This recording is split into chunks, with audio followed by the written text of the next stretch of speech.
Welcome back folks, my name is LastKnownMeal, and because a lot of people right now are just jumping into Cyberpunk 2077, I wanted to make a beginner's guide video that will prepare you for Night City. As always, you will have timestamps down below so you can navigate, and without further wasting your time, let's get into the video. First off, when you're starting the game, you will be given three options: Nomad, Street Kid, and Corpo background, meaning that the start of the game will be different, or well, the intro to the game will be different, as well as later on you will have special dialogue options with people who come from the same background, that either being a Street Kid, Nomad, or Corpo. And of course, after this you proceed to your character creation. Next up, let's talk about character abilities and perks. In Cyberpunk you have 5 attributes, those being body, reflexes, technical ability, intelligence, and cool. And each one of those attributes branch out into different trees. Now those trees will have different perks. So your body can have athletics, annihilation, and street brawler, where each one of those perks focuses on certain parts of the body. Like, do you want to use melee weapons, or just put perk points into being faster, more agile, and so on? Because you can combine this with, let's say, reflex attributes, so if you use guns, you can be fast while using guns, and even that depends on which guns you're going to use, that either being a pistol, or a rifle, shotgun, and so on. Also, each perk tree has skill progression, meaning if you use, let's say, pistols for a long time, your skill will rise with those pistols, and you will be more deadly with that weapon because you're gonna get used to it. So your reload will be faster, aiming down the sights will be faster, and so on.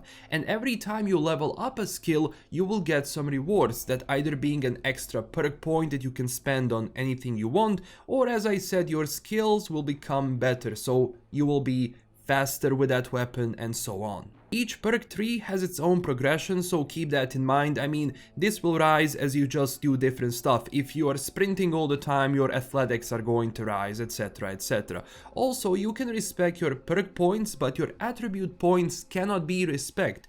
So be careful where you put those attribute points, but it's really up to you to decide what weapons you're going to use and where do you spend those perk points in general. Now let's look at the map itself. So Cyberpunk map is divided into different districts. Each district has its own fixer, and basically you will have certain areas which are going to be higher level in some areas, but it's not going to be that mandatory. They will call you once you go into a certain, let's say, district, and they'll say, we have missions for you. Those missions act like side missions, but they can still be very useful for the main quest itself, so I definitely recommend doing them. And when you finish all of the missions from, like, let's say, a certain fixer, you will have a reward in the end. So on the map you will see a few things. First off, you will see unlock fast travel, so when you approach a certain fast travel it will basically unlock and you will be able to use it later on, like in The Witcher. And of course you have your traders you can visit. Now when it comes to main quest, this will always be on top, and then you have side gigs which will have amazing stories, so I definitely recommend doing them.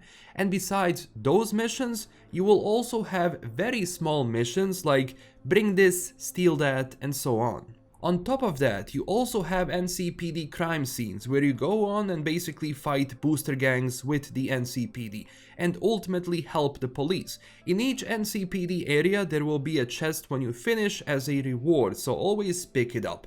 And you have Cyber Psycho sightings where you fight Cyber Psychos. Each encounter acts like a mini boss fight, so be careful. Now let's look at the menu. So you have your usual crafting inventory, backpack, map, character, and journal tabs. When you go into your inventory, you as a character can have up to 3 weapons equipped, plus cyberware weapon. And on the side you can see that the head section has 2 slots for head and face.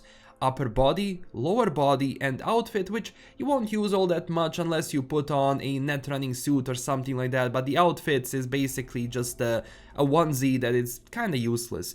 And of course down here you have your quick access cyberware, and healing. Your clothing is important because it provides armor and various other perks like being more silent, being better with the weapon, etc, which you can combine with everything else from your character. Next up, let's talk about combat. So combat in Cyberpunk can be done in a lot of ways. Full guns blazing, using silenced weapons and being stealthy, not even using a weapon but being a hacker. The choice and freedom of that approach is really up to you.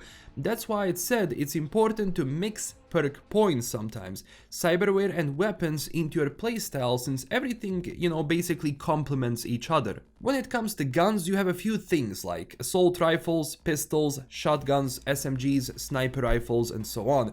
But also, every weapon is different. They might have a different buff on it, like for example a fire buff, or a poison damage, or electricity, and so on, which is the usual thing in RPGs. But not all weapons shoot the same. Some weapons can have an ability to ricochet bullets, so you can shoot, let's say, in a wall and the bullet can bounce off of it and hit the target behind the cover. It's a cool feature but very situational, and I don't really see a lot of people using it. Then you have your power weapons where bullets pierce through walls. So if you have a power rifle, let's say, and you scan or see an enemy behind some walls, not all walls but majority of walls, you can shoot that weapon and the bullet will go straight through and destroy them. And besides that, you also have smart weapons that basically have auto-tracking bullets. So you aim and shoot and bullets will fly into the target. Although keep in mind, you need to have a smart targeting system on your hand cyberware in order to basically have that smart link which is going to target those enemies. Without it, you can also shoot a smart weapon, but it's going to act as a normal weapon and it's not going to target anyone. Then of course you have melee weapons like machete, katana, knife, ripper sword, and so on. And when it comes to knives, you can throw them at enemies. You can pick it up after you throw it or wait 2 seconds and it will basically respawn in your hand, and that's it. And as I said, for perks, the more you use the weapon, the more skilled you become with them. Also watch out for iconic weapons. Those weapons can be found as you play the game, finish quests, and so on, and they will have this golden yellow background to them, or even iconic clothing. This is the best clothing and weapons you can have in the game, especially at start. Now let's talk about crafting. So crafting in Cyberpunk is tied heavily to technical abilities and perks. So if you want to craft the best stuff like legendary or epic pieces, you do need to invest some points in it.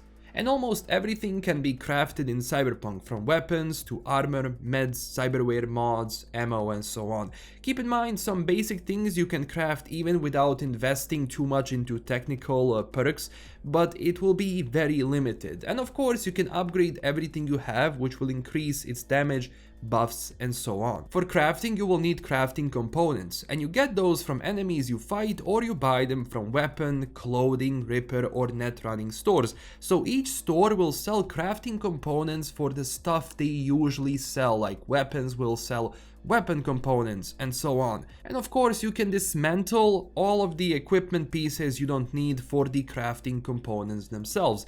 Some pieces have, levels from basic to legendary, so if you want to craft legendary clothing or weapon piece, for example, you need to craft the basic version of it and then upgrade to the uncommon, and then to epic version, and then to legendary, and so on. And for that you will need additional crafting resources and that previous piece of clothing to basically upgrade it on top of that. You can also find crafting blueprints as you play the game or buy them again from traders in the city. Now let's move to modding. So some weapons and clothing have mod slots. These mods can be crafted or bought and they will have different quality and rarity, which ultimately helps you in your playthrough. Putting in mods is pretty straightforward, and once you place it you cannot extract it anymore, so think a little before you place it in a weapon or clothing slot.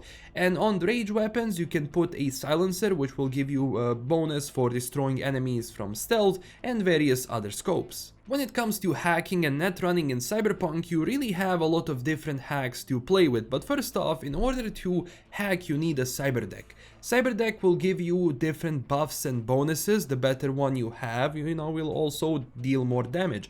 And on top of that, you will also have cyber decks which allow you to put more daemons or viruses into it. So as you can see, I'm running a legendary cyber deck that has a lot of slots in it I can do. And in these slots you can see I placed these daemons, aka viruses, to the ones that I actually need for my playstyle, like detonate grenade, and that's pretty much it, which basically does that. It literally detonates a grenade in someone's pocket if they need it, but again, you can pick and choose which one you want, how much RAM each virus is going to cost you for the playstyle you want to play with. You can also hack cameras and then use those cameras to hack people in a location. So basically, in order to hack, you just need to see them, but be careful. As I said, each virus you send out depletes RAM in your cyber deck, which does replenish over time, and of course, all of that depends on your abilities and perks you have. Enemy netrunners can also hack you, so if you see it, either find a netrunner and eliminate them to stop the virus, or just increase your distance between them, and usually it's going to stop if you move away from the fight itself. Now we go to the cyberware section. So in Cyberpunk you have to visit a Ripper Doctor, and there you can change your, facial structure and so on, but at the same time you can change your cyberware. And here you have a lot of different passive and active cyberware you can use. So first off, on the right we have the operating system, and of course there I have my cyber deck.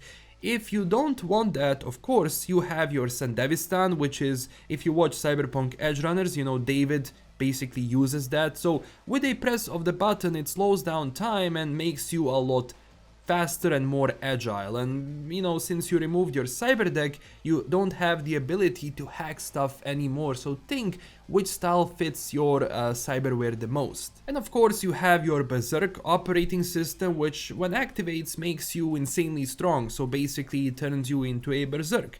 It is great if you're running, run and gun build with like light machine guns, or maybe you are doing a melee build in particular where you need that armor to survive and be faster and deal more damage. And from the left side you have your frontal cortex cyberware, which is more passive and usually gives you more RAM.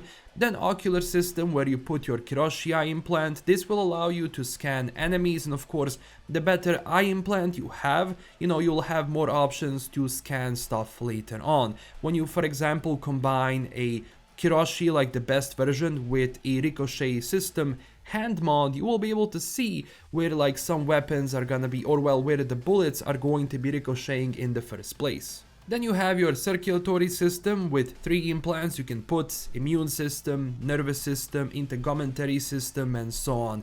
And most of the stuff here is passive, but you can also put a Krasnikov in your nervous system, which allows you to dodge attacks really fast. This is a cyberware I always recommend using. And on the right you have your skeleton, which is usually your health, and enhanced cyberware is where you put that smart link I talked about for smart weapons, or maybe, as I said, you want to see where the bullets will ricochet. That's going to be a different hand cyberware, so you can have that. In the arms implant you have your attack cyberware like Monovire, Gorilla Arms, Mantis Blades, and Rocket Launcher. And you can see arms cyberware has mod slots, so you can also mod different cyberware with different buffs. And in the leg section you can either have the double jump or charge jump cyberware. I do recommend double jump, much more useful than the charge jump in my opinion. Now when it comes to vehicles, in the game you can find, acquire, and buy vehicles. Where most vehicles you will get is the one you buy from fixers usually. You can call your vehicle to you and it will be delivered. And of course you have various bikes and cars to choose from. Generally I wouldn't spend all money on cars straight away, but later on when you get some decent money, absolutely yes. And in order to basically steal some cars that you see on the road, you do need to have some minimal body points. Basically you can open up those doors, and usually that's, I believe, going to be either 6 or 8, and in most cases I think it's going to be 12, but that's basically it. Generally you always have a car at your disposal, so you don't really have to steal unless you want to. Different bikes have different color of the wheels, so you can press Control on your keyboard button to activate it, or your console equivalent, and by pressing the Alt button on your keyboard or the console equivalent you can change lights, or well, if you want long or short vehicle lights on both cars and bikes.